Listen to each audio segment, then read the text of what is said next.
to Sanford East, a new podcast series from Jammu and Kashmir, where we try to bring you prominent voices, important voices from the region. اور آج ہمارے ساتھ موجود ہے شبنم قیوم صاحب، جو کہ ایک اگر ان کو ایک لیونگ لیجنڈ کہا جائے تو وہ بھی کم ہے جرنلسٹک سرکلز میں. He is an author with more than 50 books and a journalistic career that spans over 6 decades. اس کے علاوہ انہوں نے بہت سارے آرگنائزیشنز میں کام کیا ہے as a columnist, as a editor and as a reporter as well, and he has travelled across many countries to write and to articulate the Kashmir situation. And we are lucky enough کہ ہم ان کو آج invite کیا ہے, اور ہم آپ کا بہت بہت شکریہ کرتے ہیں, آپ نے ہمارے لیے ٹائم نکالا یہاں پہ بات کرنے. بہت بہت شکریہ. شبنم صاحب, میں پہلا سوال جو پوچھنا چاہوں گا آپ سے, کیونکہ میں اپنے آڈینسز کو یہ بولوں کہ ایز جرنلسٹ جب ہم پڑھ رہے تھے, وہ جب جرنلزم کر رہے تھے, تو شبنم صاحب کے بارے میں بہت کہانیاں ہم سنتے تھے کہ انہوں نے فلانی کتاب لکھی, فلانی ٹائم انڈر گراؤنڈ ہو گئے, فلانی ٹائم اریسٹ ہو گئے.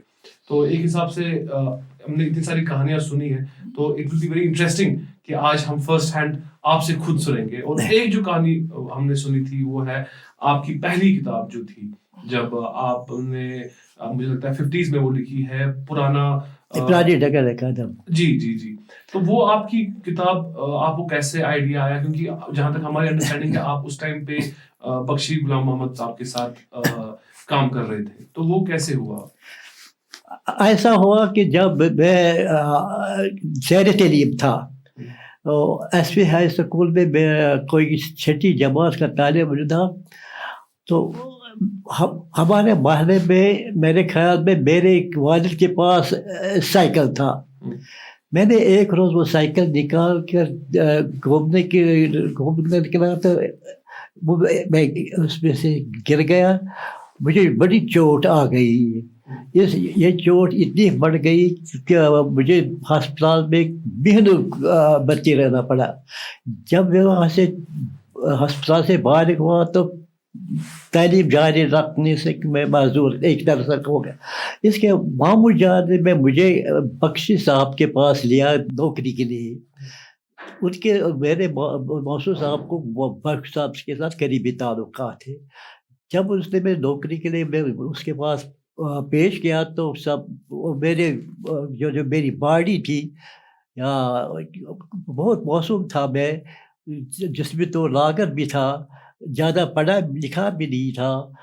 تو اس نے کہا کہ میں اس کو کس موقع میں مرضی کراؤں گا, ایسا کرو کہ اس کو میرے گھر میں رکھو. مجھے کون سا عہدہ دیا, تنخواہ کیا رکھے, یہ نہ میں نے پوچھا نہ کسی نے بتایا. میں محسوس کرتا ہوں اس نے مجھے فیملی ممبر کے بنا کے رکھا, بس ایز اے مینٹیننس. زیادہ کام بھی میں وہاں کرتا. وہاں اس دور میں بخشی صاحب کے میرے ہاتھ میں ان کی ڈائری لگی جو انہوں نے بچپن سے لے کر ڈپٹی وزیر اعظم تک کا. اس میں کچھ املا کی غلطیاں تھیں, میں نے اس پر اس کو درست کیا. تو بخشی صاحب کو جب نظر پڑی تو اس نے مجھے بہت برا محسوس کیا. انہوں نے کہا کہ ایسی غلطی نہیں کرنا, کسی کی گائیڈری پڑھنا یہ ناجائز ہے. میں نے کہا مجھے معلوم نہیں تھا, چلو معافی کر دو, اس سے معاف کر دیں. البتہ انہوں نے یہ محسوس کیا چونکہ تم نے مجھے غلطیاں نکالی ہے, مجھے اب کسی کو نکالنے پڑے. بخش صاحب کے دور میں چلتا رہا. وہاں کے جو حالات تھے, وہاں ان سے کون ملتا تھا, ان کے بھائی یا ان کے جو لگوٹیا یار تھے وہ کیا کرتے تھے, یہ سارا مجھے ایک طرح سے ذہن میں محفوظ ہوا. جب بخشی صاحب جو 53 کا واقعہ ہوا, 9 اگست بخشی کا ایک طرح سے شیخ عمر کا تختہ الٹ گیا, تو میں باغی ہو گیا بخشی صاحب کے خلاف, جس کے گھر میں کھانا کھاتا تھا, نمک کھاتا تھا, جس کے یعنی کہ نمک حلال کے طور پر مجھے وہاں رہنا تھا. لیکن میں نے ان کی جو سارا قصور جو رجیم چینج کیا جائے وہ میرے بخشی صاحب کے نام. کل تک جس گھر میں تھا پر 9 اگست کے روز میں نے اس گھر پر ہجوم کے ساتھ پتھراؤ کیا. یہ حالات سارا کچھ کر جب اس کے میں نے نوکری چھوڑ دی تھی، میں گھر آ کر بیٹھ گیا تو مجھے ایک طرح سے دکان کریانے کی دکان دے کے اسی میں بٹھایا گیا. البتہ وہ حالات جو میں نے دیکھے تھے کہ وہ کیا حالات ہے، کون کیا کر رہا ہے، کیسا ہے، ایک طرح سے میں سیاسی طور پر وہاں بالغ ہو گیا. بخشی دور کے دور میں، ایک سال کے دور میں سیاسی طور پر بالغ ہوا. بہت کچھ دیکھا میں نے، بہت کچھ سنا میں نے. یہ سارا کچھ میرے ذہن میں فیڈ تھا ایک طرح سے. جب میں وہاں سے فارغ ہوا تو پھر میں نے وہ قلم بند کیا، یہ سارے واقعات اس کو میں نے ناول کی شیپ دی. جب وہ چھاپی گئی تو میں نے وہاں پر دکانداروں کو دیا، جو بک سیلر تھے ان کے پاس رکھی نکاسی کے لیے. 4-5 اسٹور کے بعد مجھے پتہ چلا کہ وہ سارا سٹاک اٹھا کر جلا گیا ہے. تو میں ایک طرح سے نامعاوض ہو گیا. البتہ یہ بھی دکھا تھا کہ پتہ نہیں میرے ساتھ کیا سلوک کیا جائے، لیکن کسی نے پوچھا نہیں. ایسا کیا جیسے ہوا ہی کچھ نہیں. ایسے اس کو ایک طرح سے ہضم بھی کر گیا، ریکارڈنگ ضائع کر دیا گیا. پھر ایسا ایسے چلتے جب بخشی صاحب کا یہ وزیر بن گئے، صدر ریاست ڈاکٹر کرن سنگھ بدستور صدر رہے، تو اسی دوران ایک ایسا واقعہ ہوا کہ سلک فیکٹری کو بند کیا گیا.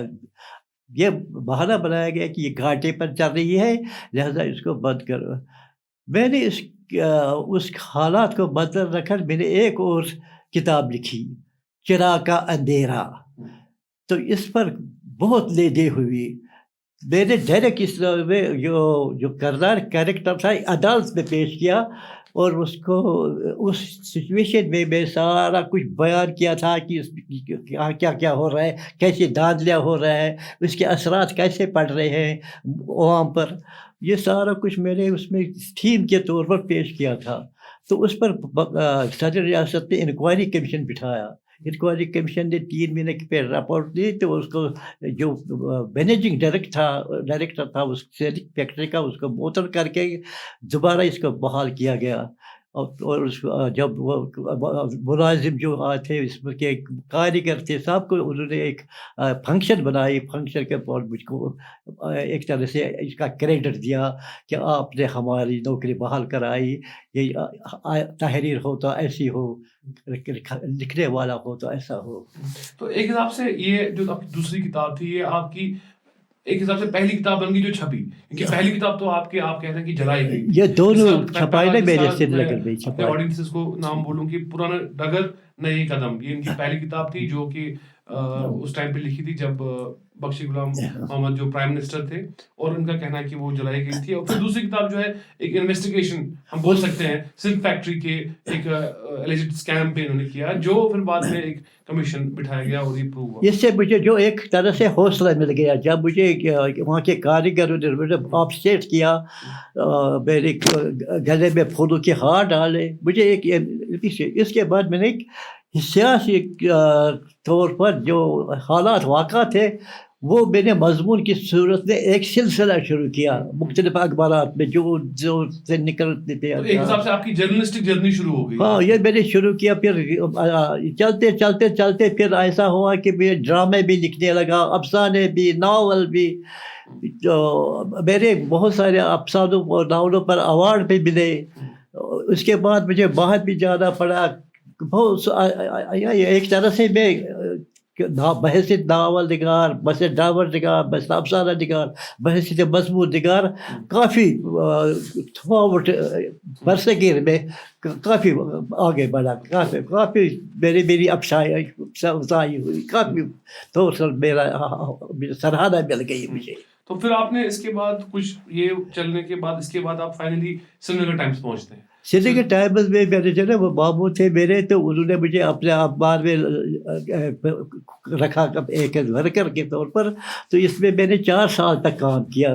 اس کے بعد کچھ ایسا حالات ہوئے کہ میں نے وہاں سے وہ کنارہ کشی اختیار کر لی. البتہ لکھنے پڑھنے کا سلسلہ جاری رہا میرا. تو اس دوران آپ الگ الگ اخباروں کے ساتھ کام کرتے تھے، آفتاب